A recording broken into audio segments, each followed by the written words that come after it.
see you all after such a long time. I am Chirag Lucky Sarani from CREDAI-MCHI. I welcome everyone to our red session today. Firstly, I would like to introduce our event partners for today, that is Eco Ventures Private Limited. Eco Ventures Private Limited, over the years, they have been offering its clients environmental engineering and consultancy services pan-India. We have Ms. Mukta and Mr. Rahul Yadav with us from Eco Ventures Private Limited to solve your problems over environmental issues. Their mission is to provide their clients quality services that meets and exceeds the expectations and their project needs. Also, I would like to welcome, we have Mr. Dev Chandwani and Mr. Mustaqim, our preferred partner from Deconic India Private Limited, and we have Mr. Sri Kumar Nambia from Fujitech India. And now, soon I'll hand over the screen to Mr. Ruchit. Hi friends, a very great good evening. I'm Ruchit Mehta and I'm going to be anchoring the red session for today. Firstly, I would like to thank our event partners, EVPL. So basically, I've been working with EVPL on a personal level as well, and they're seriously amazing, and they're a one-stop solution for all your MOEF requirements. I would also like to thank our preferred partners, Fujitech and Deconic.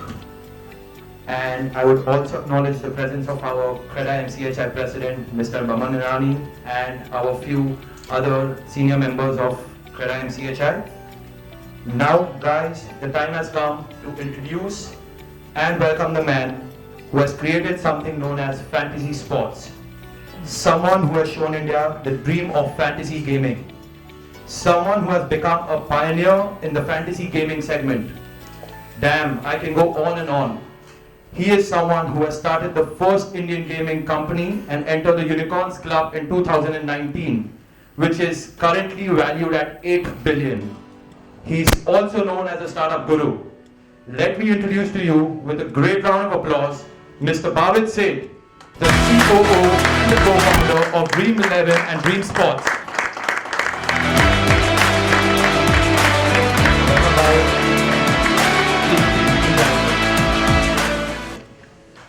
Hi everyone.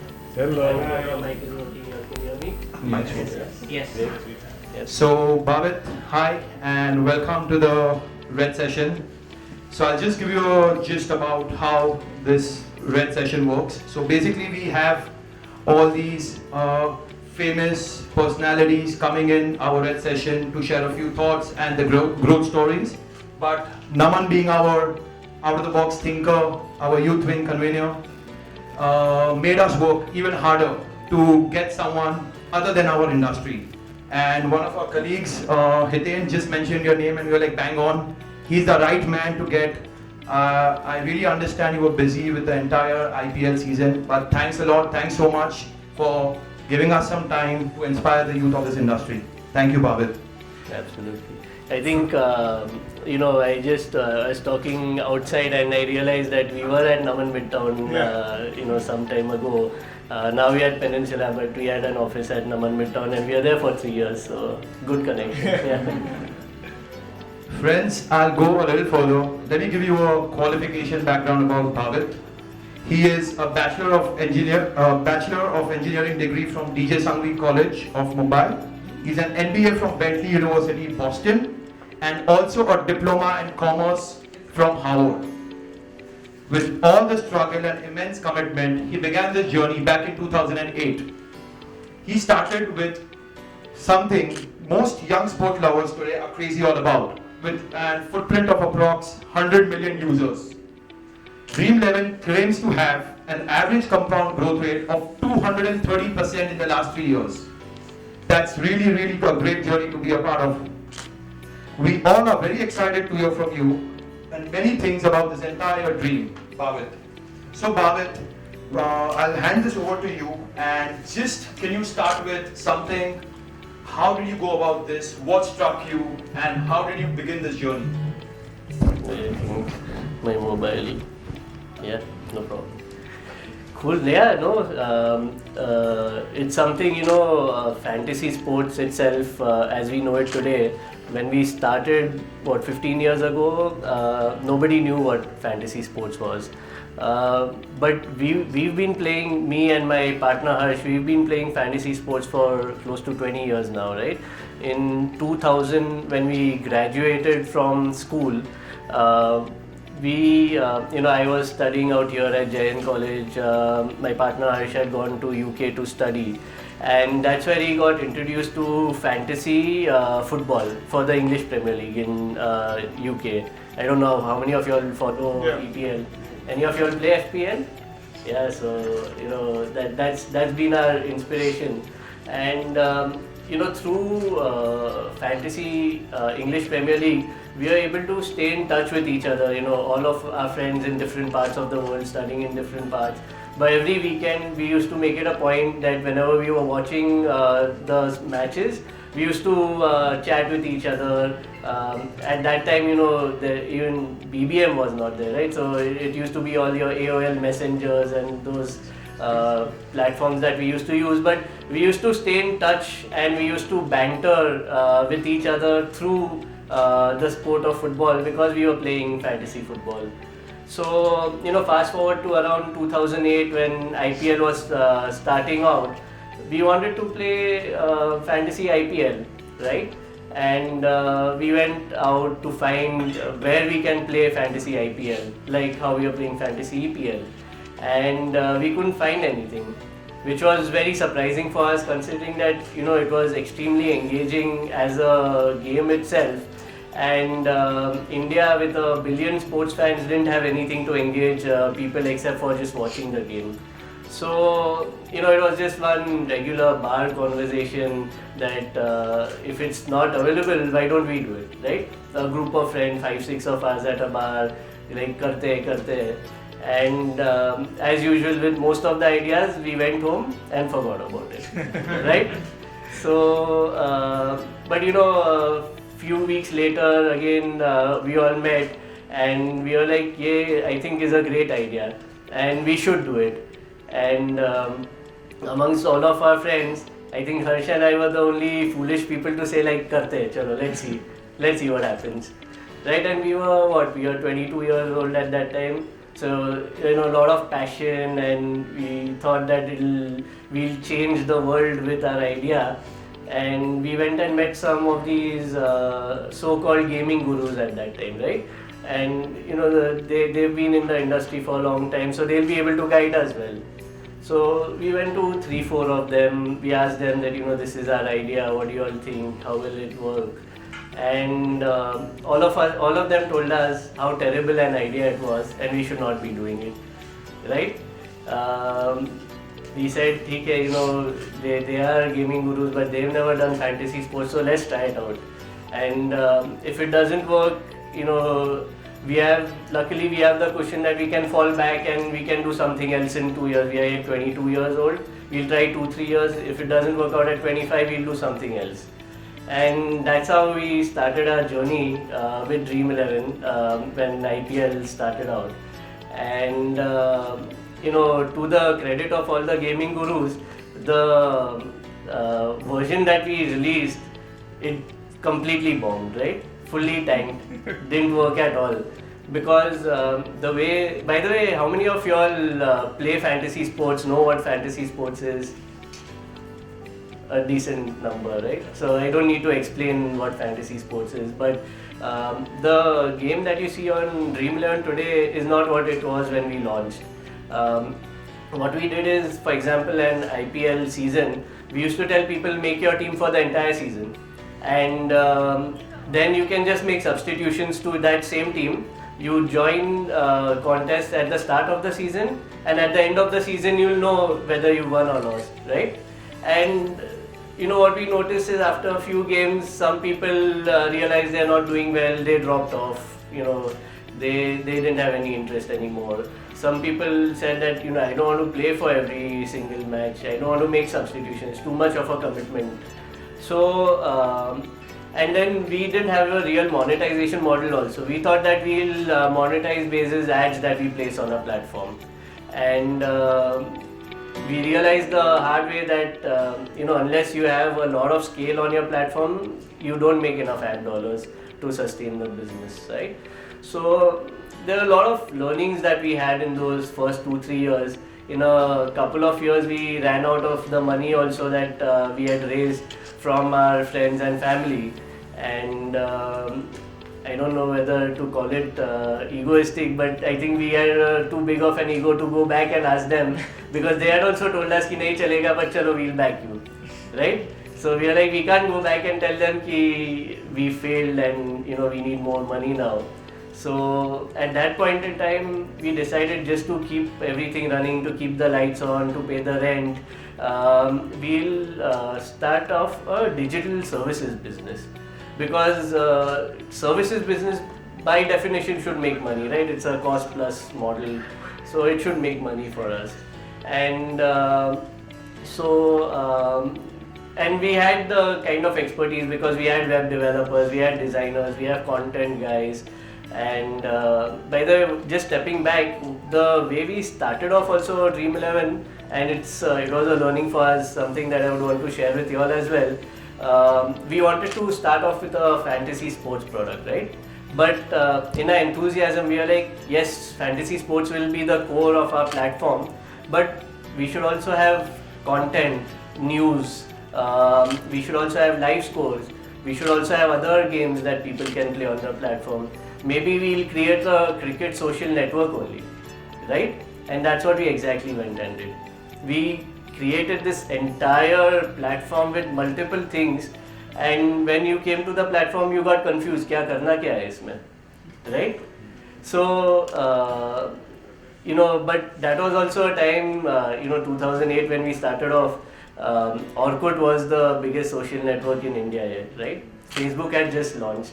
Apple had just launched the iPhone, right? The App Store was not even existent at that time.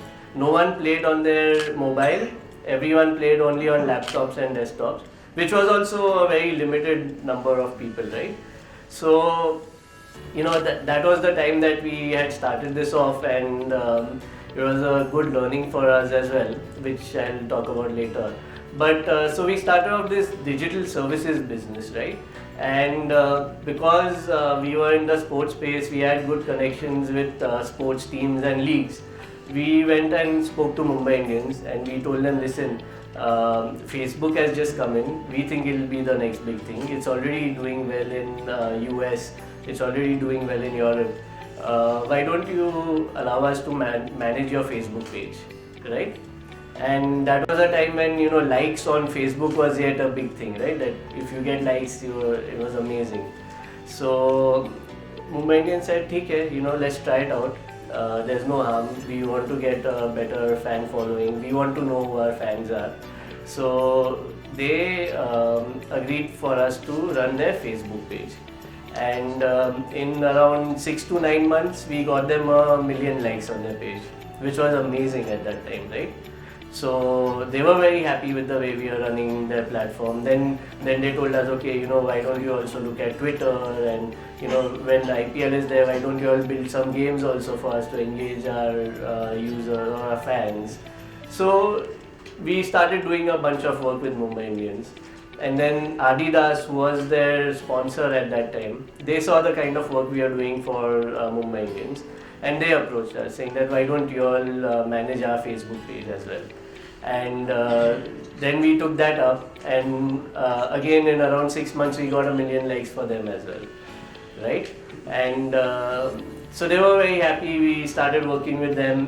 And then when you have Mumbai Indians and Adidas as your first 2 clients, it's easier to go out and pitch to others, right? So over the next 2 to 3 years, we built out this digital services business into, we were present across 5 cities. We had 50 odd clients and marquee clients like, PepsiCo, Mondelez, Lufthansa, and the likes of these, right? And we started generating money, which helped us do our R&D and figure out what next on the Dream11 side of things. So by the way, in 2010 or 11, if someone asked me that what do you do, I would say I run a digital agency called Red Digital, right? If someone really asks, you are doing something else, so cricket में कुछ कर रहे थे, then I would say, हाँ वो है 5 जन कुछ कर रहे हैं, we'll figure out. वो it's a side project. So that's what those were the 3 years when we actually trying to figure out the business model. There were multiple iterations, multiple models that we came up with. A lot of them didn't work out. And then finally in 2012 is when we came up with this model that we have today, which is breaking up this entire thing, right? So again, we looked at what are the problems with the current platform that we have, and how do we solve for the users, right? How do we provide users a product that they want?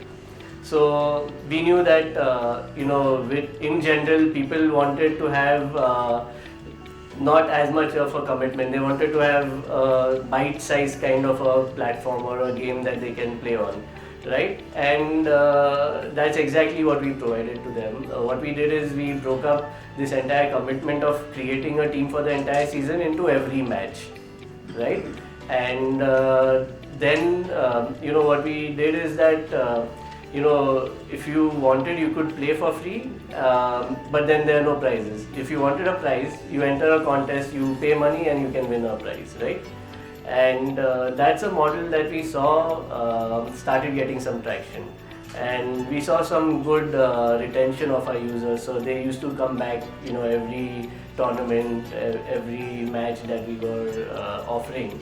And then there were people who said that, listen, I want to play, for example, only Mumbai Indian games, and they used to religiously come back, and in an IPL they would play 12 times on our platform for the 12 Mumbai Indian games.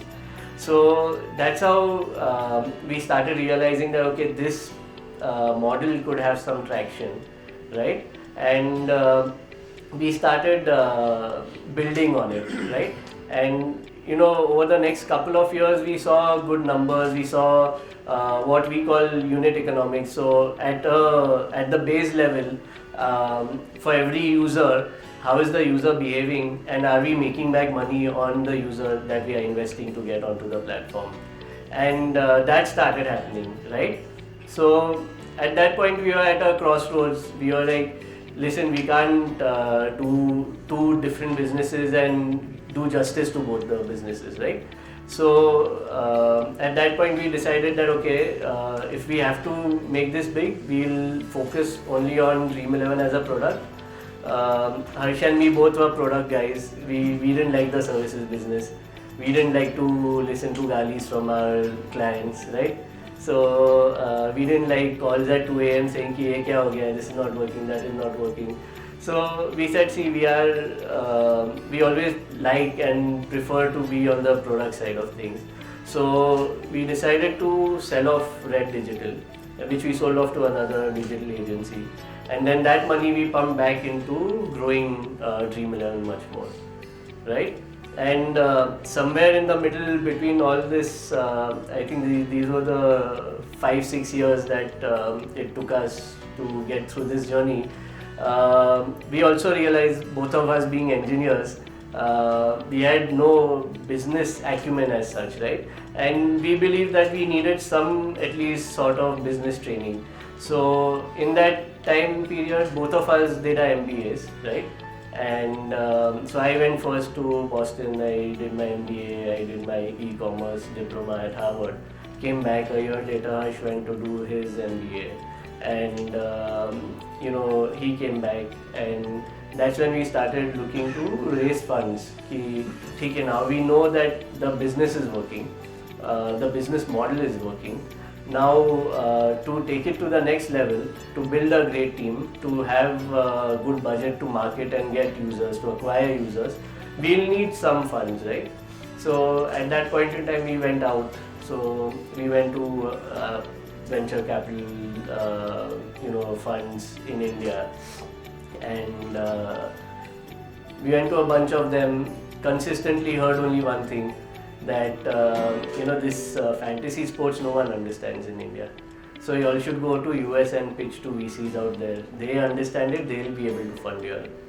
So she said, okay, obviously they've been in the industry, so let's go, we'll listen to their advice. We went to US and we pitched out there to people out there, and consistently heard one thing saying that you're an India-based business, you should pitch to VCs in India. So we were confused what to do, but we kept on meeting a lot of people. one of the good things with every meeting was that we got a lot of insights about our own business, because these guys, they evaluate hundreds of businesses, right? So they used to ask us questions, and we used to realize that okay, we never looked at our business in this way at all. So what we used to go back is then do a retrospective, refine the way we look at our business, refine the way we present the business, right? And so we started meeting a bunch of people, started getting questions like, what is your TAM?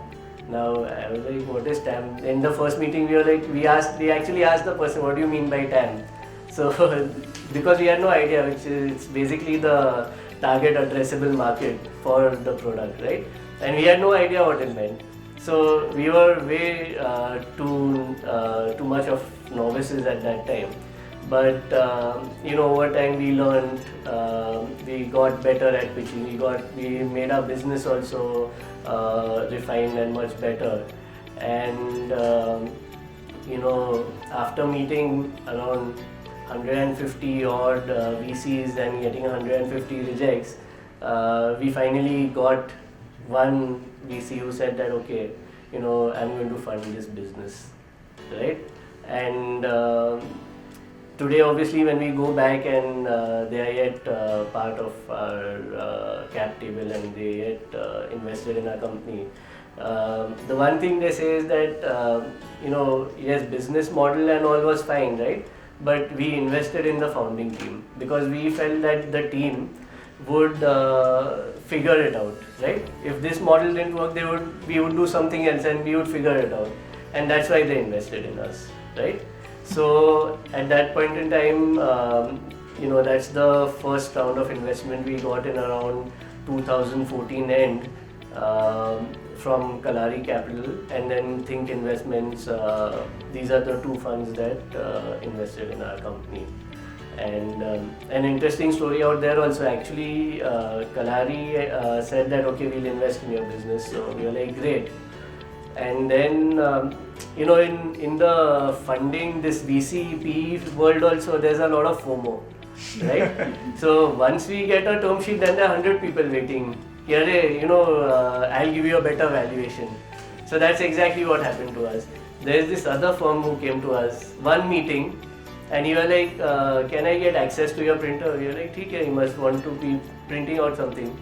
He printed out something, he handed over a piece of paper to us and said, this is my offer, 50% higher valuation than what Kalari is giving you. After one meeting. Right? And they said that Kalari will take 3 months to close the transaction, we'll close it in 1 month. So you're like, great, 1 mahine mein paisa aega, 50% higher valuation. So he said, okay. Again, we all very novice in this entire world, so we are like, okay, we'll go with you all. So he told Kalari, listen, we have a better valuation, sorry, but we won't take your offer, we'll take their offer. And 1 month went, 2 months went, 3 months went. Finally, after 3 months, they actually landed up finishing the entire diligence on the business. And we negotiated all the terms, and on Monday they were going to fund. Friday the partner comes to our office. We were like, great, he'll be coming with champagne to celebrate, right? He comes and tells us that, listen, we'll have to pull out because some partner in US has vetoed this investment. So obviously, it was a big dampener for us, right? We were like, great, we finally got funding, we've rejected Kalari and we've gone with this partner. And it was a big dampener. So after that we went back to Kalari. We were like, listen, this has happened. We don't have anything. Do you yet want to invest in us? Bhavit, sorry to interrupt. Just because I am so sorry. I have to run, Bhavit, but I have to shake your hand. I'm already getting FOMO. I'm Bhavin Irani. I'm going to miss your event. You're going in full flow. I don't want to break this thing. Sure. Please share with the audience. We're all real estate developers. All this youth out here has to get charged. And all your stories about how many hits you took is something that I think we can all listen to and learn from. All the best. Lovely meeting you and hope to catch you soon. Guys, thank you. I'm the president of CREDAI-MCHI. Okay, nice to meet you. Sorry, Bhavit. Yeah, no problem. Sorry. Yeah. Sorry, Bhavit, you can go on. So so then we went back to Kalari, and Kalari, to their credit, said that ठीक है, you made a mistake, you learned from it, and they actually matched the 50% higher valuation that this other fund had given us. It was very easy for them to say, okay, now I'm going to reduce my valuation, and you take it or leave it, because they knew we are desperate, right? So to their credit, they matched that valuation, they funded us, and that's when we started having some funds to create a team, to build out a good product, and then to go out to market and actually educate the industry. Because even at this time, we had around 3 lakh odd users at that point in time. But we used to every now and then start getting queries from customers ki, listen, I have made my team on Dream11 and the match has started, but my batsman is not batting, right? And my bowler is not bowling, what do I do? Right? So it was a journey to actually educate people on what fantasy sports is, right? And that entire ability to do that was by investing in marketing, in investing in the right people, right influencers to go and spread the word out. And so we had around 3 lakh users in 2015 when we got funded, and 7 years later today we have around 150 million users. So the last 7 years has been quite a journey. Obviously there's been a lot of hiccups along the way, but what we've been able to do is go from strength to strength, and from 2015 to 2019, every year we were able to show great growth and great numbers, because of which we got funding every year to double down and get more users onto the platform, right? 2017 was the first time we tried TV ads. Before that, as engineers, we are super data driven. We are like, if we are able to track the customer and track how much it costs to acquire them, we are going to do it. On TV, when we go, there is no way to track. We don't know if even a single user will come because of that TV ad, right? And but over time, our marketing team convinced us कि थोड़ा तो कर लो, So we're like, ठीक है, in our true style of experimentation, we said that we'll start with an experiment. We'll do a TV ad for the auctions, not for IPL. Very expensive. We can't go with that kind of experiment. So they said, ठीक है, we'll do it. And then we got on brand ambassador. Any of you all know who our first brand ambassador was? No. Harsha Bhogle. So we got Harsha Bhogle and we did a TV ad with him for the IPL auctions. And what we saw, although it's not fully attributable, but we saw a spike in the numbers, right? Especially when the ads were being aired. So you're like, ठीक है, now let's scale it up. And so we were deciding, what is the kind of campaign we should build out. And our agency came up with an amazing tagline. They said, this tagline, Dimag se Dhoni, works amazingly well, because Dhoni really personifies what fantasy sports is, right? The smartness, the street smartness, the ability to pick the right players at the right time. So we said, great, sounds like a great tagline, but how do we do Dimag se Dhoni without Dhoni? Right? So that's how we went and we approached Dhoni. There was no way we were thinking of getting Dhoni as a brand ambassador also at that time. A small company, just Series B funded. But we had this idea, so we said, try karte hai, there's no harm in trying. If he refuses, he refuses. But luckily, he also was super excited about this, and that's how we got him on board and we got our ads. And so Dhoni was our second brand ambassador. And then over time, obviously, as we've grown and our marketing spends have also increased, we've gotten multiple brand ambassadors also on our platform now. So today we have more than 25 odd brand ambassadors, all cricketers on our platform. This IPL was actually the first time we tried again marketing team पूछता कि चलो cricketers तो बहुत हो गया, we should try Bollywood also. Bollywood and cricket is the only thing that sells in India. So they're like, ठीक है, let's experiment. So this time we had Karthik Aaryan and Sajna Prabhu as our. We did a small campaign with them only in the first 5 days of IPL to test out how it goes. So yeah, these are some of the learnings that we've gotten through the years. Also with the business model that we have, when we started off, obviously we had to do a bunch of diligence because we wanted to make sure that the business itself is not a gambling or a betting related business, right? Because that's not allowed in India. So we did a bunch of legal work and we got legal teams to give us comfort that okay, this is a game of skill which is allowed, it doesn't get covered under the gambling and betting laws. So you're allowed to have a contest where people can stake money and then win money, right? So, but then we always had challenges. We used to go to banks and banks used to say, our compliance team is not okay with this business, so we will not open a bank account. So it literally took us, I think, 6 months to even get a bank to agree to us to open a bank account. And then we wanted to advertise, so obviously Facebook and Google are the biggest guys, the most inventory for advertising. So we went to Facebook and Google, they said no, you cannot advertise on a platform. Google Play Store said you cannot put the app on our Play Store. So one by one, Facebook it took us 3 years, they finally agreed. Google it took us 5 years, they finally agreed to allow us to. They basically said, okay, now we'll take your money, right? Now you all are big enough, now you all are spending enough, yeah, then we'll take your money.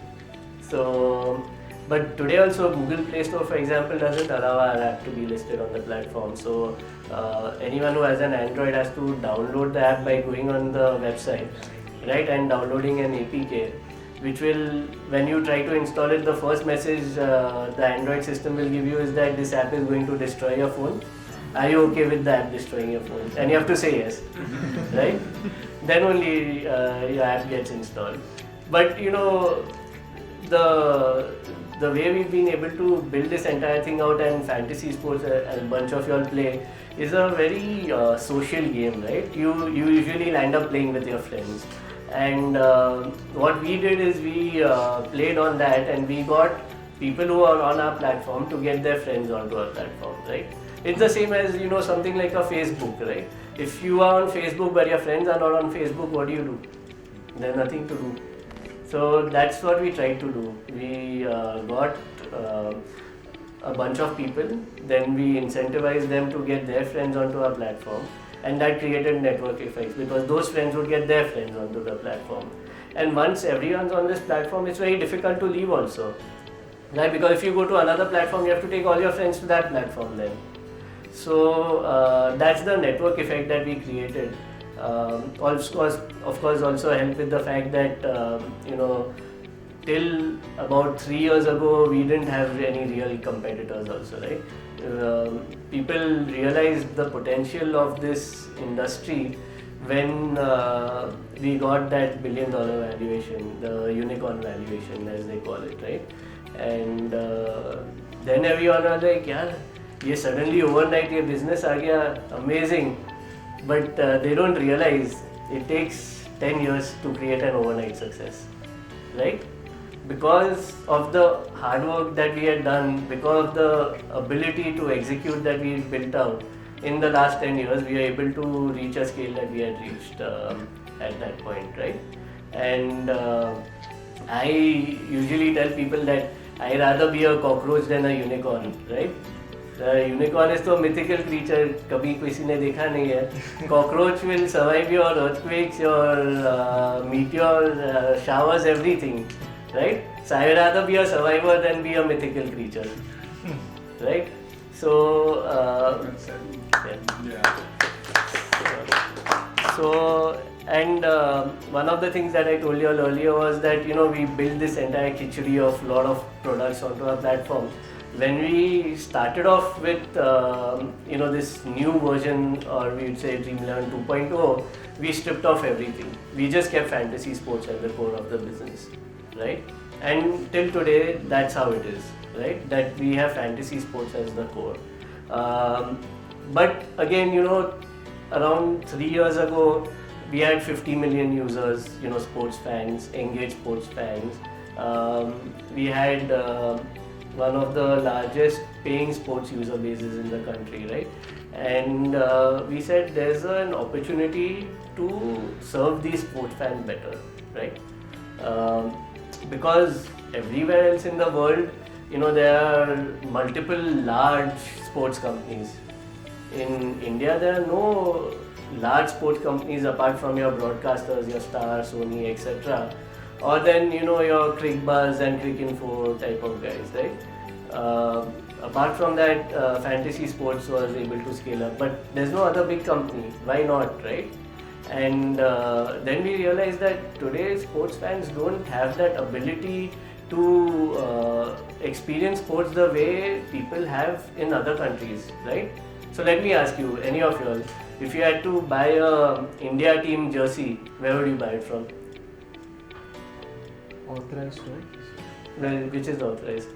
Nike. Yeah, so then you would go to Nike, Nike will say I don't have it, you would go to Adidas, they'll say I don't have it, then you go to Puma, they'll be like I have it, I'll give it to you, right? If you wanted to buy a India team jersey for your 5-year-old son or daughter with their name printed on the back, how do you get it? You don't get it. So buy, but it is a market, it's available everywhere. Today people order online and get Manchester United jerseys with their children's name written. But India team jersey, if you want, you won't get it, right? So the same thing with even cricket equipment. Once you start playing cricket, you want bat, ball, stumps. If we are from Bombay, most of us would go to Metro and buy it from one of those sports shops out there. Now Decathlon is coming up, right? If you want skates, maybe you would go to Hamleys or Decathlon and get it. But there's no way for you to get all of this sports equipment at one central location, right? Why not? So there are a bunch of these businesses that are, I think, very fragmented. And we said that if we have this sports user base and we have an understanding of the behavior of these users, right? Because through fantasy sports we get to know what sport the user's playing, right? What tournament he's playing for, what matches he's playing, and some bit of bias around what players the person likes, right? So for example, if I'm a Mumbai Indians fan, I'll make it a point that every Mumbai Indians match I'll play for that match, right? And unfortunately it didn't work out for me this year, but I was like, chalo, Rohit Sharma has failed 4, 5 times, 6 times, so he's going to definitely make a century, right? Didn't work out. But through that thought process, I get to know that this user is a Rohit Sharma fan, right? And all that data we can actually use to personalize the experience of the users, right? Today, for example, if you go to a CricBuzz or Cricinfo to view cricket scores, all of us will see the exact same match on the homepage. But what if I am not interested in a women's IPL? I don't want to see that score. Why should I see that as the first score on the homepage? Why can't I see, say, Pakistan versus West Indies instead of that, right? And that is exactly what we started off to do 3 years ago. And we built an entire vision which was moving from Dream11 to Dream Sports, right? Which is to build multiple sports related businesses around our main core, which is fantasy sports, right? And in the last 3 years we've invested in around 10 odd companies, from esports to sports venue bookings, right? If you want to go and play at an AstroTurf, you can book AstroTurf through our invested platform, to sports commerce. So today we are authorized resellers for all the IPL teams. So if you want any IPL team merchandise, you can come to us. The T20 World Cup that's happening in Australia this year, for all the team jerseys, we'll be selling it on our platform, right? we do sports content streaming, but again very different from your Hotstars of the world, right? Where they take the IPL rights. What we are saying is that today, if you look at it, your sports, let's take India men's cricket, right? India men's cricket players, they play around 100 to 150 matches every year, maximum, right? On our platform, on Dream11, we host around 12,000 matches a year, right? So there's a lot of these other tournaments where people are playing fantasy sports, but they can't even watch the match after they create their team and they're playing. They have to follow it on a ClickBuzz or ClickInfo or now FanCode, which is our platform, right?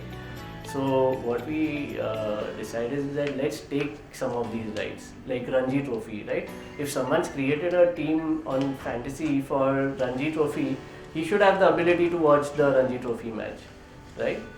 And so these are the kind of content that we want to build up and we want to stream on our platform. And it helps because it helps people who are interested in these sports also to watch them, where earlier they didn't have an option to watch any of these games. So and then we've invested in we actually incubated a sports travel kind of a business, sports travel and experiences, where for example, if you're going to Australia for the T20 World Cup this year and you're booking tickets for the MCG, do you even know what kind of view you will get out there in the stadium? Do you even know what is the best way to get to the stadium, right? If we have to go to Wankhede, all of us know how to get there, no problem. But when you're going to MCG, you would rather have someone who handholds you throughout the way. You tell them, ki, I want to watch, from the view which is straight, where I can see the pitch straight. You figure out how to get from my hotel to the stadium. Should I stay close to the hotel? Should I stay far away from the hotel? What is the best experience? Should I take some kind of transportation, or there's a different charm in people walking together to the stadium if it's close by. So all of these aspects, we start building, and we are starting to allow people to have at least control over their experience, any sports related experience. So it can be cricket, tennis, football, or any of the other sports that anyone will be interested in. And then for corporates, what we are doing is that we are giving them an ability to have these hospitality boxes, and say some corporate wants to take their clients or they want to take their top sales guys to a match, and they want to give for a hospitality box, and say during the match they want Sunil Gavaskar to come and sit with those guys for half an hour, 1 hour, whatever it is. That's something that today, even if you want to do it, you will not know how to do it, right? So that's something that we are enabling. So these are multiple different businesses that we've invested in. And then obviously you can't get by today in the tech world without talking about Web3, right? The blockchain, cryptos, NFTs, all of that. So that's in its very nascent stage, but that's also somewhere that we are investing in, right? Because if it's for us, it's more like an insurance policy in that sense. Ki, if it doesn't work, it doesn't work. We invested in something that we believe it would work. But if it works, we can't afford to not be there, right? So that's the way we think about, every day when we wake up, we think about what is it that can cannibalize our business, right? And because at the end of the day, you don't want to become a Kodak or a Xerox, right? Where you had a great product, then you got cannibalized, or even a BlackBerry for that matter, or Nokia, right? They got cannibalized, and although their name is used very widely, they have not had any kind of success that they should have. So that's basically the story and our vision, and as we grow, the way we look at it is Dream11 will always be that engine. Now that we've gotten to a stage where we are at 150 million odd users, that will continue to grow, right? And continue to provide us the cash to get into different businesses and experiment with different businesses, and help us build this entire sports ecosystem, which is more personalized, right? And the one line, I would say, vision that we all work at Dream11, just one thing that we all work towards is to make sports better, right?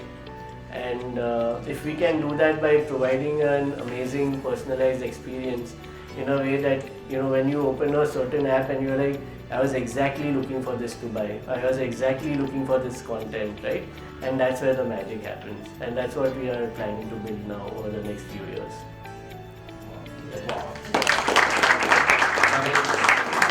That was absolutely amazing, a growth story.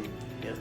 So Bhavit, 8 billion worth of valuation, 150 million users. How do you manage all this? Like, what's your employee strength, and like, do you specifically look out for hiring sport fanatics or something like that?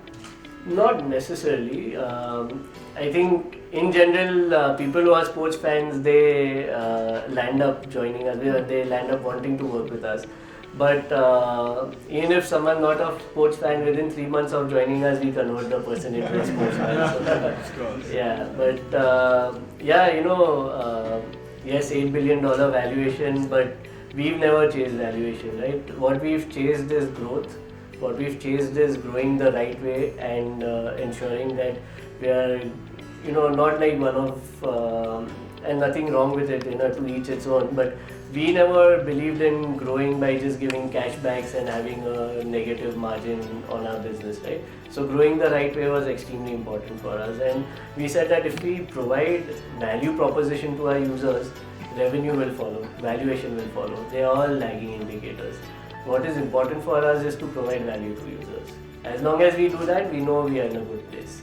And so today we have around 700 odd people on Dream11, 850 overall, including the other businesses that we have. And a large chunk of, I would say 60% of our folks are tech product design, right? Because technology is what makes this entire product run. So everything that we do today on technology is built by our team. We don't outsource anything, right? We've always tried to remain a lean team. We didn't want to have. We could have easily hired 5,000 people, right? Yeah. And done a bunch of things, but we didn't. Our thought process was that we hire smart people and people who can do work equivalent to 2-3 people, and we give them the empowerment, right, and let them run. So today also the way we think is, say Harsh and I will hire the best CXOs out there, and we'll get out of the way, let them run it. The CXOs will hire the best VPs that they can and get out of the way and let them run the business, right? We'll just provide them with a boundary, that within this boundary you can do whatever you want, right? And let them run the show, right? And obviously we are always there. We are always there to guide, help, mentor if they require. But the key is to hire people smarter than you, right? And which may be a little counterintuitive to people. People will be like, how can I hire people smarter? Then I'll only look dumb, right? So, but for us, it's about hiring people smarter than us because we can learn from them, right? When we started off as 22-year-old kids, right? We didn't know much. We've learned along the way, and we've learned from folks that we've hired. We've learned from folks, from funds and from partners. So it's important to get people to surround yourself with people who are able to help you learn and elevate your thinking, right? And that's what we've done. So Bhavit, moving on to the next question. As we all know, the pandemic hit everyone really badly, and COVID making all sports, making it no sports. Yeah. So how was that rough patch for you, and how did you sail through it?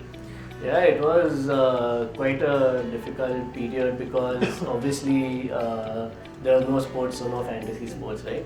So this is, in April 2020 when COVID really hit, IPL got cancelled, all other tournaments got cancelled. There's nothing much that we could do. The only thing we went out and looked anywhere in the world, is there any sports being played? And we found some of it, right? We found football league in Kazakhstan, a basketball league in Turkmenistan, and we featured that on the platform. That was the only thing that we could do, right? We got some people to come onto the platform to play that, but we took that time to actually introspect, and we did two things. One is obviously look at our cost, right, and see how we can rationalize cost and ensure that as a business we are not burning a lot of cash. And second, we told the team that it's a great time for you all to clear out all the debt items that you all have, everything that you have had in your backlog that you wanted to do, but you could not, because we are growing so fast that you could not stop doing what we are doing. And maybe on the tech side there are some bugs that needed to be solved. Finish that off, do that, so that when sports come back, we have a much better and more seamless platform that we can offer our users. So, and then the 2 years definitely with one IPL being in September, it got shifted, and the second one being split into two parts affected our business. But the first one we actually got an opportunity to experiment again. So that was the time when this China-India thing had also happened, and Vivo was the sponsor of IPL, right? And obviously at that point in time, Vivo IPL didn't sound right, and so Vivo said that we are not sponsoring this edition of IPL. And we actually we bid for that title sponsorship and we got it. So that year it was called the Dream11 IPL. And obviously me being Guju, my partner being Maru, Guju Maru combination, 50% discount पे मिल रहा है, ले लेते हैं. So, but all jokes aside, it was the only year when we could have experimented with taking that sponsorship for 1 year, right? Every other cycle you have to take the sponsorship for 5 years. And so it was a great time for us to experiment. So we took that for 1 year, we saw what kind of results, and we got a good little bit of uplift also at that time, the IPL happening after 18 months, and Dream11 obviously being much more visible with Dream11 IPL. So that was one thing in COVID, but I would say, the key was that we were a cash generating business, we had cash reserves. The only thing we needed to do is be smart, be sensible, and not burn cash in that period, and we knew we would sail through it. Wow. So yeah, you guys actually sometimes COVID really taught many people how to sail through difficult times. So it actually showed you what's the right path and what's the wrong path. So you clear the mess. Many of our friends also wanted to ask you a few questions about this absolutely amazing growth story, Bhavit. So I'll leave it open to the floor, and Aditya is the first one. First of all, Bhavit, I would like to thank you for bringing fantasy sports to India. And secondly, you said 150 rejections to 150 million users today. How did you control your mindset, or after every rejection you feel dejected, right? Absolutely. I mean, anyone would. So how did you push through all that? How did you break that barrier of that negative mindset and keep pushing to come to where you are today and to make Dream11 what it is today? Yeah. So what we did is instead of taking each rejection negatively, the way we thought about it is, what do we learn from this rejection, right? And today, we kind of know, as people used to tell us, the India guys used to tell us go to US guys used to tell us come to India. One tweet I just read recently and it resonated very well is that there are only two answers that VCs or PEs will give you, yes and no, right? So if it's not a yes, that means it's a no. They just find polite ways of telling you no, right? But the fact was that we took it as an opportunity, a learning opportunity of from outside how people viewed our business, and also on how we could improve pitching the business, the vision, the ability of us to scale up. And I think that's what really helped us and helped us power through. And one thing I think throughout our journey that we've learned, and I think should be a takeaway for all of you all as well, is that you have to be persistent, right? Whether it be with being persistent and going out there and pitching to investors even after getting rejects after rejects after rejects, or being persistent in getting a bank account opened, or being persistent with the likes of a Google or Facebook to allow them to for them to allow us to advertise, right? And if you are persistent, you keep on knocking on the door. It will take time, but the door will finally open. Well, I guess you did dream big on Dream11. Absolutely. So, Bhavit, just to add to that, if you can add a bit about the mental fatigueness when you went through, going through 150 rejections. Even out here, day in, day out, we deal with MCGM, we deal with the government. We go through, rejection is, a day job for us kind of thing. Yeah. So if you can talk a bit about that, I think that would really help, and probably the youth would like to know, how do you sail through that, constant, getting affected? Yeah. So I would say one thing that helped us, and maybe something that you all can also use, is to have someone as a sounding board, right? So every time you have that mental fatigue, you have the frustration, you can go out, talk to someone. For us, because we are two of us as founders, we could talk to each other, or families, right? Being able to voice it out kind of also reduces that fatigue level a little bit, because then you have support of people around you as well, right? And the other thing also very important in general is the ability to have that what do you call it, confidence, right? That what I am doing is right. Now it will take time, but I have the confidence that what I am doing is right. And when you talk to people, whether it be your MCGM or anyone, when you talk to them, that confidence will come through. Sometimes the other person, just through the vibes, he'll have a different feel, right? So if this guy, if you've given up and you go, chalo formality ke liye jaake baat kar lete hain, it's a very different conversation. But if you go with confidence, you talk with passion, people have a very different perception of you, right? And we face our fair share of regulatory stuff, right? We meet bureaucrats, politicians all the time. No one understands what fantasy is. In the starting, we used to go and tell them, people used to be like, fantasy or dream. Then they used to go in another tangent only.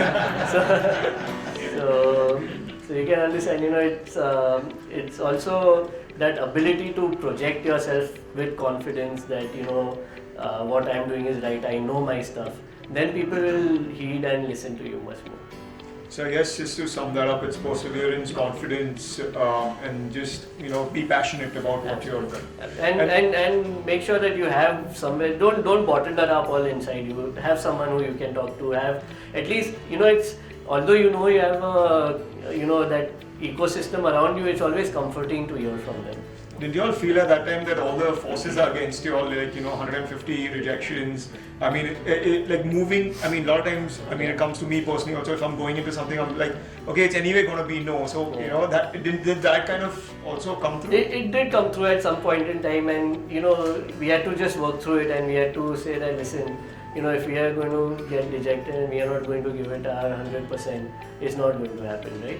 So, but at the same time, what we at that time thought that we can't be foolish enough that, if everyone's saying no, then maybe there is something which might be right. So, we gave ourselves a timeline that within this timeline, if we are able to crack funding round, great. Otherwise, we'll start thinking of maybe a different business model, or maybe winding this down and doing something else altogether. And how did you, just to add on, how did you manage with your cash flows drying up at the same time trying to get funding, that balance. So luckily at that point in time we had just sold our digital services business, so we had some bit of cash with us. So that's what helped us sail through till we got funding. But you're right, if say for another 6 months we had not gotten funding, we would have probably not had cash, and then it would be a very different thought process at that point in time. And how long was the duration of the the rejections? Around a year. Wow. Yeah. Anyone else? Yeah, go ahead. It was fascinating to know that your journey started from FPL. I mean, you're an FPL fan since 14 years or so. So FPL is basically morely data driven. So like if you have companies like Opta, StatsBomb who track the data on FPL, and you have sites like Fantasy Football Scout and all, where you can make your team and you can put it on your FPL and all. So do you plan to drive more data driven stats into Dream11, and if so, do you plan to have your own data related forum or something where you can monetize it by giving out yearly membership where people can make their teams on it, and based on that they can put it up on IPL or any other sports or something which you are having on your website? Yeah, absolutely. As an engineer, I love data. Yeah, because data is good.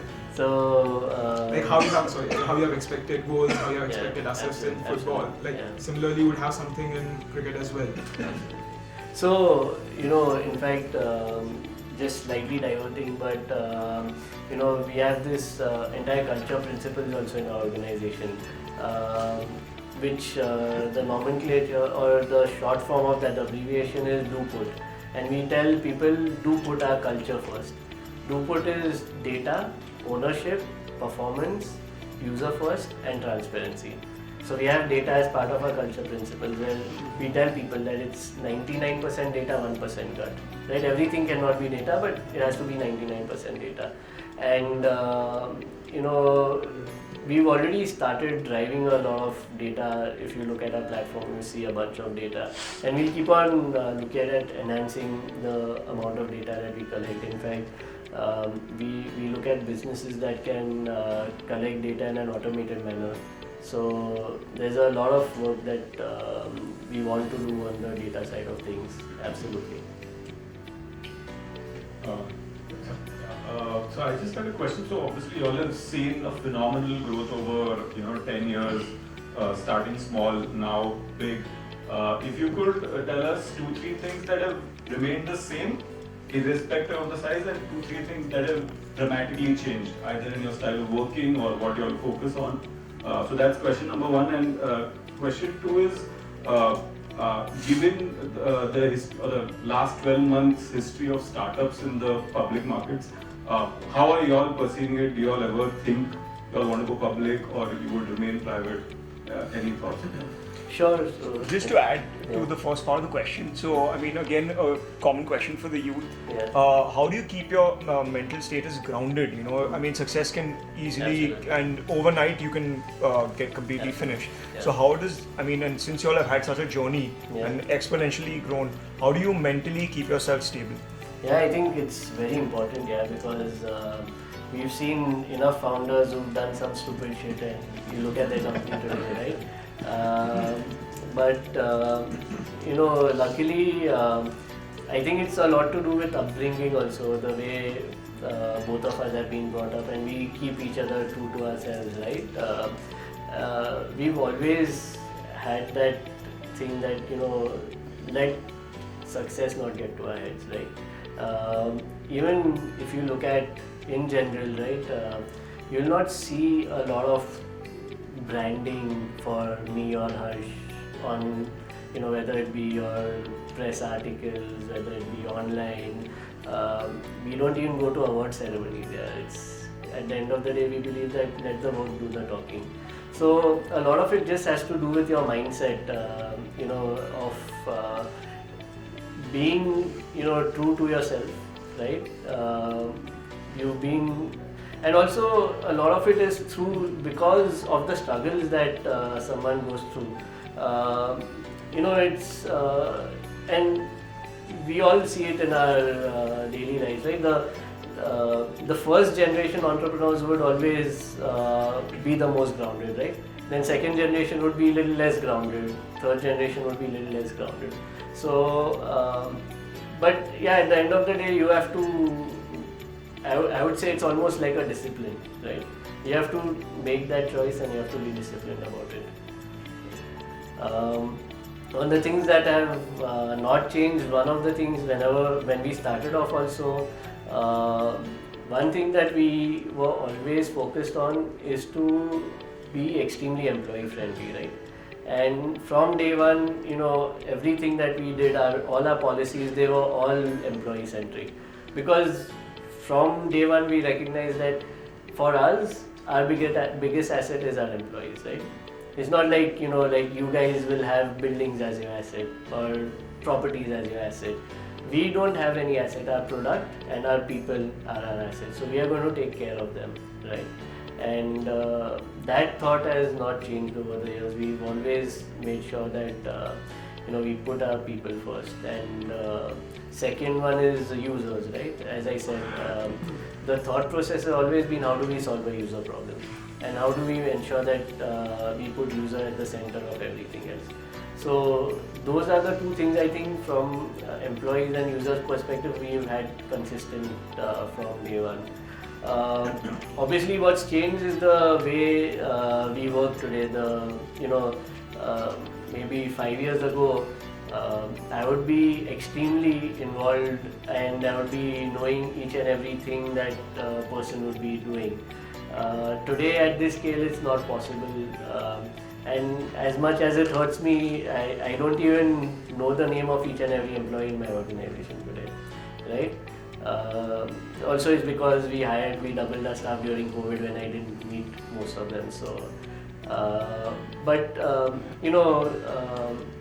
that's one thing that's changed, and that's why we've hired these leaders who then hired their middle management to ensure that they are able to do the work exactly the way that they've been trained and the middle management have been trained, and then they train the people at the execution level. So yeah, that's something that's changed drastically over the years. And then on the IPO side, again we look at it from a perspective of what problem we are solving, right? So today we are a profitable company. We don't need funds. So going IPO doesn't solve the problem of raising funds, right? The second is if investors want to exit, there are enough investors willing to buy out their stake, right? So it's not like they don't have liquidity. So the day we have a problem that we need to solve, we'll decide to go IPO. Yeah. But again, the same thing, going back to that being grounded, we are not going to go IPO because we can put our collar up and say we are a public company. Sir.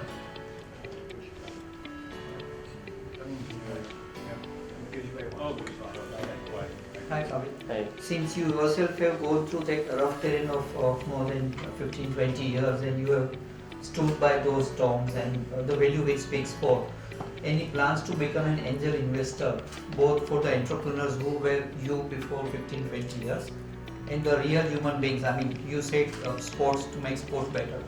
Any plans to really support millions of sports people who wants to become a sportsman across villages?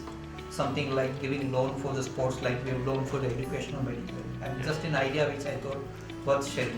No, absolutely, very good question.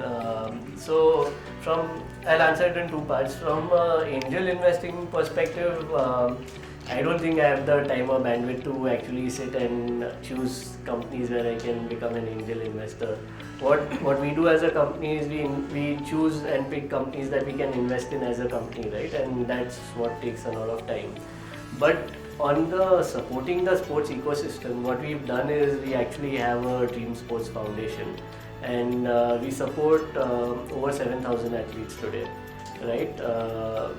And not only monetary support, but even support from access perspective, like someone who's really good and has the potential, but and they may even have the monetary means, but they may not have access to the right kind of say nutritionists, right kind of physios.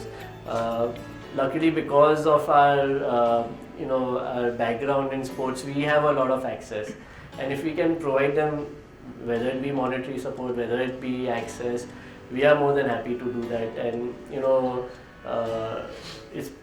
I'm proud to say that the athletes that we support have won over 300 medals for the country, and one of our athletes actually, she was the first woman sailor to represent India in the Olympics. So she had qualified for the Tokyo Olympics. So yeah, one is obviously people who can play at the highest level, but we also want to enable people who at least want to explore whether they can do that or not. So we support people from a young age, right? And then some people may drop off eventually, considering that they may not want to go also to the elite level. But we at least try to provide the support for athletes.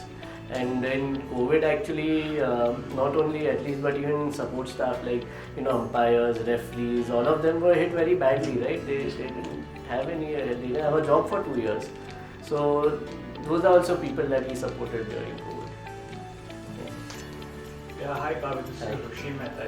Hi. You just mentioned that when you were starting out, it was difficult to open a bank account. Like for 6 months, you couldn't open Absolutely. a bank account because the foundation of your business was in a grey area. Absolutely. Whether it's gambling or it was perceived as gambling. Sure. In real estate also, we faced challenges like that, where a lot of things are in a grey area. So how do you go about it? Like when you met investors, did you tell them कि तुम अपना due diligence कर दो? Or did you tell them, okay, nahi baba, we have done our due diligence, it is not in a grey area.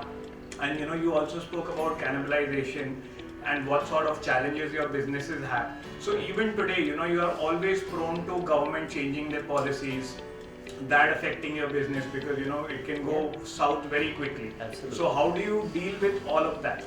Yes, I think it has to be a combination, right? It can't be a one size fit all kind of a thing. So, certain places you have to tell them what is the work that you've done or the research you've done. Get them to meet people who they would respect, right? Like maybe retired Supreme Court judges, for example, right? And so, that way they'll also have the comfort that, okay, if a retired Supreme Court judge is saying something, they obviously they know what they're talking about, right? So it's about that's one route to take. The other is, for example, last year only we had faced a situation where Karnataka and Tamil Nadu banned us in their states, right? They're like people who are living in Karnataka and Tamil Nadu can't play. Now, while they were drafting this policy, we made representations. We tried to explain to them. But at the end of the day, they had their own agenda, they did it. So in those cases, then you have to go to the court and fight it, right? So, sometimes you try to reconcile by talking to them and figuring out. Sometimes you have to hammer it out in courts or wherever it be. My question is very subjective, so and you can feel free if it's something that you choose not to answer. Sure. But this is just based out of coming in from a promoter's family, and this goes for everyone here also. What made you guys think of getting into an IPO, or what was the main reason, the purpose behind it, and then in the future, how do you think it may benefit you? Because there are always two sides to every story. So But we are not going IPO right now. I don't know, I was just reading certain No. things, so, See, again, because we don't talk to the press guys, they make up their own stories. Okay, sorry. Sometimes we also read and we are like, Acha, I didn't know this about me. And, We have a last question from. Oh, sorry. Go ahead. You can go. Couple of questions. Very quickly, you mentioned you went to Harvard in the middle of your stint. How did you manage to get away for a year? Because I just... So it's almost 2.5 years, not a year.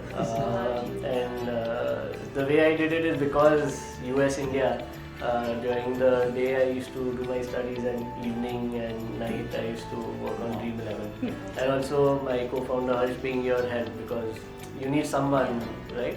But yeah, I used to, basically during the day I used to do my school work and all of that, and then evenings and nights work on Dream11. So you don't feel like you missed out anything that in those 2.5 years?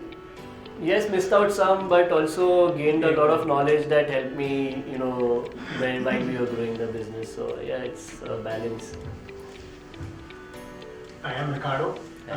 First of all, congratulations on a fabulous job which you guys have done, and I love the fact that it's expanding to more than just cricket, especially.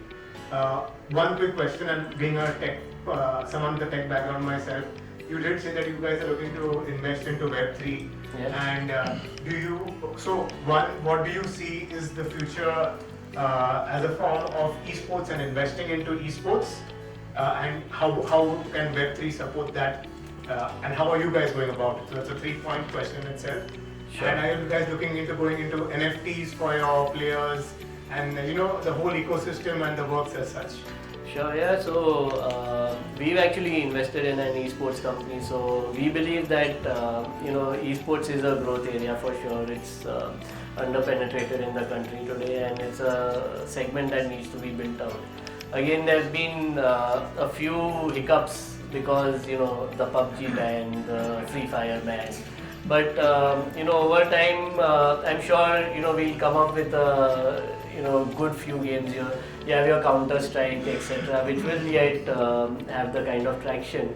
So we are very optimistic on esports growing in the I'm country. going to make a simple suggestion. If you can ever bring back Alan Ward of cricket, I'm sure that would be a big No, we're working on a cricket game right now. Yeah, exactly. Yeah, but for mobile now. And then right now we've not thought about Web3 use cases for esports specifically, but from an NFT perspective, for sure, we've actually made a large investment into a company that's on the NFT side. Fancraze? No, not Fancraze. We made into Rario. Okay. So yeah, and so that's one area that we really believe has potential. It's just that today there are not enough use cases built around any of this NFT or cryptos or any of that. So all of it is being used only for speculative purposes, which was not the purpose they were built for. So we are trying to build out that use cases. Just a brief last question, and you can continue this in our social mixer after. Yeah. So a lot of us out here deal with partners and investors, especially a lot of times we feel we're working for the bankers or the funding institutions. In a similar boat, how do you for the last 10-15 years you partnered with Harsh, and obviously it's just like both of you also mentally, or like how do you all in terms of challenges and things, how do you all see it through? And secondly, with the VCs, I mean, you're kind of like answerable to them because they funded you. Even before that, your friends and family, because the VCs, okay, you have a professional relation with them, but friends and family, you have to look in day in, day out to them. If it goes up or down, you're still answerable, from an ethical standpoint to them. So how do you deal with this sort of situation? Or how has it, panned out? Absolutely. So, the thing is, Harsh and I have known each other since we were like 6-7 years old, right? We went to school together. So we kind of have that inherent, I would say, the kind of chemistry that we need to run the business. And we understand each other very well. We have different personalities, so we complement each other. So it's never felt, as if we are working as partners. It's always been friends, right? And even till date. So that way it's worked out well for us. But there probably would have been instances where you've had difference of opinions. You all just talk it out, or how does it kind of? Yeah. So see, again, because of the number of years we've known each other, it's very easy, very comfortable, even to have the difficult discussions amongst us. We just get into a room, trash it out. And then with the VCs and external... Yeah, absolutely. So, the thing with VCs is that as long as the company is doing fine, they are okay with whatever's happening, right? So, fortunately, we've been doing okay, I think. So there's not been as much interference from them because they've seen the likes of Kalari and all. They've seen their investments grow more than 250x, right? So they are happy. But it's very important because they give us very good and valid feedback, right? They give us feedback around a bunch of things business related, and then even when we have certain things that we don't have an answer for, we'll go and we'll ask them, and they'll be a good sounding board for us. So, and the most important is they give us good intelligence about the industry also, like the wider industry. So now, for example, obviously all of you all have seen how, from the frothiness of last year, things have mellowed down much more, and so they saw it coming 6 months ago. They already warned us, this is what's going to happen. Make sure that you all are smart about how you all take your business decisions. So it's always good to have that additional sounding board and additional advice from them. Thank you, Bhavit. That was a really, really great, knowledgeable session. Before we take this forward, we'll request you to spend a few more minutes for a fun part what we have in the red session, known as the rapid fire, and followed by a vote of thanks by Aditya. So, Bhavit, shall we start? Yeah, just before that, because all of you all are into real estate, one interesting thing that you all may like, we actually, again being employee centric, what we do is if someone lives in a 30-minute radius of our office, we subsidize their rent by 50%. So we pay 50% of the rent. And I don't know whether that's good or bad, because as more and more people have started renting out, the rents of the area around us have increased. So that's a great. We'll send you our addresses of our project. You can buy offices all around. So, Bhavit, we'll move on to the first question. Favorite IPL team? Mumbai Indians. Favorite cricketer? Virat Kohli. Why Virat Kohli? Because of the kind of passion that he brings. He's not one of those guys who's had that natural talent, right? Like your Sachin Tendulkar had natural talent, or your Messi has natural talent. But your Virat Kohli or Cristiano Ronaldo, while they obviously have talent, but they've got to the stage and the scale where they've gotten through discipline and through practice, daily practice, and that's what I think resonates with me. Virat Kohli is my favorite player too. Every IPL season, we have a group of friends who have a teammate on the Dream11 app. Yeah. Virat Kohli is my only captain on this. Next question: during holidays, do you work or relax? Both. I think it's my wife's pet peeve that I'm never off my phone for more than half an hour. So. But we actually have one policy which she's happy about, that for 1 week every year, everyone has to compulsorily be on a digital detox. So you are kicked out of all the company emails and messaging systems and everything. That's excellent. So, but apart from that, 1 week I'm pretty much on my phone. Interesting question. Grow or sell? Grow for sure. After you achieve that growth, grow even more or then eventually sell? Grow. You have Dream11 to your heart, seriously. See, again, I have passion in sports, technology, gaming. If I can bring all three of them together, how many more opportunities am I going to get three of my passions together and work on it? So Bhavit, thank you. That was a great, great one. Now would like Aditya to end this with a word of thanks. Thank you, Richard. Before I proceed with the vote of thanks, Bhavit, I would like to invite Mr. Naval Ajmera, Secretary, CREDAI-MCHI, to say a few words. Hi Bhavit, sorry I've just heard your session halfway through, but I think what I personally gathered from this is Dream11, although maybe a fantasy, but at least in reality, money counts because you're a mutual fund. So you make sure that you make money and you make profit. That is most important. So that's amazing, and that is what I think every one of us need to learn. Otherwise, in this fantasy world and in this valuation world, it's just going south. So that's something very great. And I also like something about what you said as well about the perseverance, that after 150 rejections you still continue. So that's something we all need to inspire. Thanks a lot for that. I have only one question. You have made fantasy cricket fantasy thing. Do you ever think as real estate and your fantasy can something be done? Like maybe one person's company is flat and other person's company is A or B. I don't know how does that work. But I'm sure all of us can contribute to that and we be part to it. Yeah, maybe you pick properties and whoever's prices rise the highest. Yeah. No, but thank you very much. I think kudos to the entire. He's already started working on it. Kudos to the entire youth wing. They've done. We've always called real estate related mentors, but somebody as young and something coming from a very different background is really inspiring to learn. So thank you very much once again for coming. Thanks. I want to be a cockroach. Oh, I forgot that. Yes. I want to be a cockroach, not a unicorn. That's what I'm taking away from you. Bhavit, you have been inspirational and absolutely amazing. Your humility, your focus, your dedication, your confidence, and your product knowledge, I think, is unparalleled. We are lucky enough to have you here today. Please join us for dinner after. And from all the youth wing, from everybody, we give you a heartfelt thanks for joining us here today for a red session. I would like to invite our convener, Mr. Naman Shah, to present a small token of our appreciation from our side. So please accept that.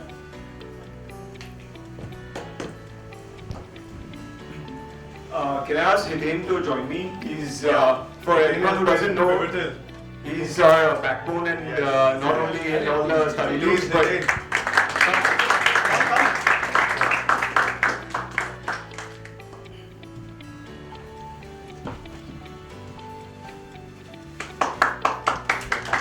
So I won the hamper.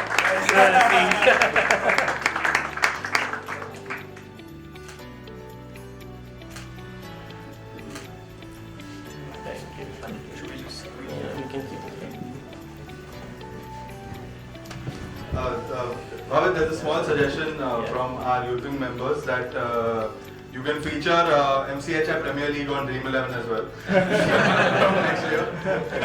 If you wish So you all have a cricket tournament? Yes, we do. We have cricket Unfortunately, tournaments and all the developers participate. Unfortunately, we can feature only tournaments that are approved by states or one of the leagues like BCCI. This can be a Dream11 approved tournament. Yeah. we can run it for free, no cash. Yeah, sure. Yeah. You'd love that. Thank you, and once again, Bhavit, thank you so much. Before we all depart, I would like to thank our event partners for this evening, Eco Ventures Private Limited. Eco Ventures Private Limited over the years has been offering its clients environmental consultancy and engineering services pan-India. The company also focuses on sustainability services which have been identified as a preliminary need post-individual revolution. EVPL also provides enviro-economic services and has been associated with global equipment manufacturers to provide machines to measure pollution and air, water, soil. Their mission is to provide their clients with quality services that meet or exceed their expectations and their project needs. I would also like to mention our preferred partners, preferred elevator and escalator partners, Fujitec India Private Limited, and preferred UPVC window partners, Decanic India.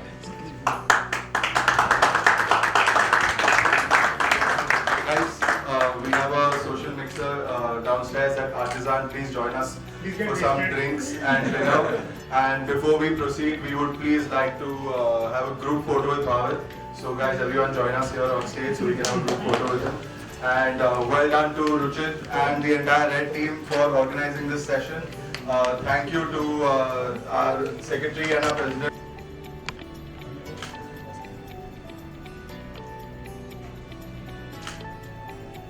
Thank you. Okay, thank you.